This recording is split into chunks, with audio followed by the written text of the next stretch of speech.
this month we were able to review the new game of Tony Hawk Ride that just came out late November. And the same day as Modern Warfare 2, unfortunately. Oh, I didn't know that. Wow, why did they choose that day? Same company, too. Oh, Activision? At least, yeah. Let's just say at least Activision had one good release that day. Oh, yeah. Is a little preview to this. $129. Comes with a motion controller, just like a Wii remote. Has accelerometers inside. Has all your buttons, which are really useless unless you're playing 1 versus 100 on Xbox Live, and a nice big start button, which does work. What did you guys think? You guys played it. Would you guys just first impressions there before I go through my? Well, first impression. First impression was, oh, cool. The Wii has a new game. And then I was told it wasn't for the Wii, and I was like, oh, okay. It is actually for the Wii. Oh, did they? Okay. Yeah. So I guess my first impression was, well, that's cool. After I heard the PlayStation, I was like, maybe it'll be all right. I've played the Tony Hawk games before. I've never been a big fan of them anyway. I mean, not that I didn't like them. They're fun to play for 10 minutes and put them down. So that was my first impression. It was like, oh, it's Tony Hawk. Mike? I liked the Tony Hawk games up till now. This is the worst skateboarding game I've ever played in my entire life. Oh, wow. Josh? People are going to think I'm playing devil's advocate because I don't like skateboarding. I don't like skateboarding games. And anyone listening to this knows that, I usually am a classic gamer at heart. But I actually kind of liked this game. I actually thought it was pretty cool. I don't like the price tag. Oh, that's $130. Come on, I mean that's a bit ridiculous. But honestly, I played the game. Just in the freestyle modes, I was having a lot of fun. I see. Now I was excited for it actually at a local game shop around here. They had it on display. I was like, oh, this could be really cool. I don't know how to skateboard, but I'm pretty sure it could be picked up by anybody. Just like any Wii Sport game or Wii Fit for that matter, or Rock Band, or any of these interactive peripheral type games. Well, I got it, hooked it up. The board just doesn't respond to what your actions need to be. There is many times as you're watching here on the screen, I'm going through a tutorial, which took me over an hour and 10 minutes to complete on beginner and moderate. It teaches you how to do tricks, and then when you try to do the trick, it's just completely random of which trick you're going to be. So it's just a matter of luck of pulling off that trick in that spot. And that's how the game gets harder and harder because you get close to what you're supposed to pull off, but there's so many different tricks in between that they didn't do a good job interpreting the controller to the game. Graphics on the game are just pretty much playing. You can play it on a PlayStation 2, which is very generic, not much of an improvement.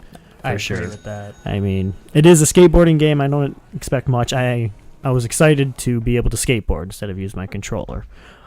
I thought the graphics were. I was actually kind of surprised with them because they were like cartoony. They're kind of like was it Zelda game for GameCube? Was it Wind Waker or whatever? Oh yeah. It was like. I want to say hyper real, the hyper realistic, but it was just like it didn't look like the other Tony Hawk games. I was just surprised that they went the cartoony route in this version, especially since the price tag is so high. I thought maybe they would go for more realistic graphics, but I was just surprised with the cartoony graphics. I'm not even saying it's a bad thing. I was just surprised. What was up with the advertisements all over the game too? Yes, that was my next thing I was get to.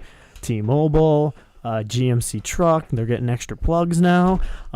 It's everywhere, and I will never buy a Sidekick now, unfortunately, because the testing on this game, obviously, Activision rushed to get this game out. There is many times in that part of the game where you open up your Sidekick to watch a video. That the game basically, on the Xbox version at least that I owned, I've tried 2 or 3 discs, and I had the same problem. It freezes part of the game. It's kind of random. Sometimes it'll happen in 10 minutes of the game. Sometimes we'll play 65 minutes of the game was the longest I went without it freezing. I mean, it's just buggy, and I have not seen an update for the game yet. And I've played it probably, sadly, about 24 hours to fully test this out. Me and my wife, when we first got it, we played the heck out of it. And I was just amazed of the quality of, the testing of the game. How's the online gaming? The online gaming, I've tried 3 or 4 times, and there's not a single soul person who I could play with. But from my understanding from other video game websites as well, is there's actually no interaction at all. It's basically just score comparison, like a match, like I versus you, whoever gets the higher score. So the Xbox Online version is it's just kind of bland. It's not. There's no purpose for it. It's like a leaderboard. And Right. that could change after Christmas, perhaps, right? Maybe doubt after it. Christmas. I highly doubt give it. it I another highly- shot. I mean, you don't need it because the leaderboards are still there too. Right. So Yeah. it's kind of an unneeded thing. And talking about versus competition, there is a party mode, which is basically pass the board around. One person goes. Similar to, like, I would say, Red Faction Demolition Yeah, Mode. You pass exactly. the controller around. Okay. That's cool if you have a party. There is an Xbox achievement for having enough people playing or something like that, if you can pull that one off. Please get your friends to buy this game. We'll give you points. So the multiplayer doesn't exist, really, for that matter. Every single review I read was, we tried to play multiplayer, but no one's playing this game. So not even the other reviewers could get together and play this game at the same time. Yeah.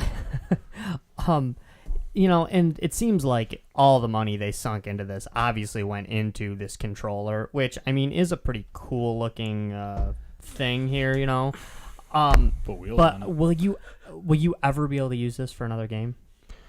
Well, maybe they'll make an improvement game. Even with, turds that video game systems have come out with in the past, I mean, the Power Glove, you could use it on anything. You know, Yeah. I mean, Yeah. and that's Kind of well. use Nick's looking at me like, "You sure about that?" You were supposed to be able to. Yeah. If you wanted to play, Super Mario Brothers with the Power Glove, despite Right. the fact that Super Mario Brothers came out years before it, Mm-hmm. you could do it. Mhm. Yeah. You could do it. I did mention you can use it on Yeah. 1 versus 100 Yeah. It's kind as a of control. It's a little annoying, but it works. Yeah, it's kind of a different animal because the buttons will totally work in any Xbox game, but everything else, Activision would have to give another publisher the code to hook into the board to make it work, or Yeah. Activision would have to release another game that uses this board, which after the sales of this one, probably not. Unless, like, World of Warcraft gets a surfing mini game, I don't see that happening ever. I was just gonna say they could do a surfing. What about a snowboard game? I mean, snowboard Oh, games yeah. are perfect for this. Yeah. I mean, Yeah. Winter Olympics are coming up. It'd be perfect if the controller worked. I think what Well, Mike G's saying. we don't know. The controller might work great. I can't tell. It was just maybe the software isn't written right for it. Who knows? Our only interface with it is the most fail-filled video game I've ever Speaking seen. of